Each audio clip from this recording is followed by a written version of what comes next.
Hey, let me show you how you can check if your Samsung Galaxy A36 5G is original or fake. So there's like a lot of ways that you can check this, but I'm gonna give you two of them. Let's say that you are not familiar with some kind of the Samsung devices and you want quick check. So the first one, you can just go to the settings and you will start probably from the top of the settings, scroll all the way down and go for about phone. And then you will have to search for IMEI number.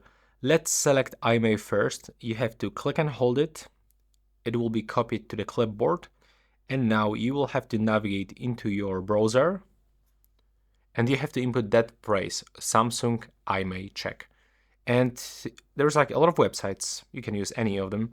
But I can recommend you this one, imei.info. You will have to just open it. Here you will have to input your IMEI number. So quickly you can just use your clipboard, or if it's not showing, you can click and hold with your finger and select past. Then click check.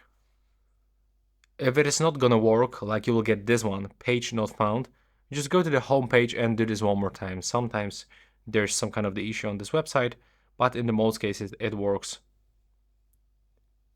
without any issues.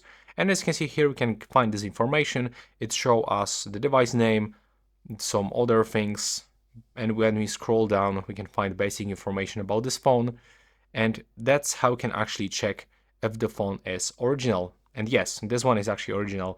But also what you can do, it's just to open the settings one more time.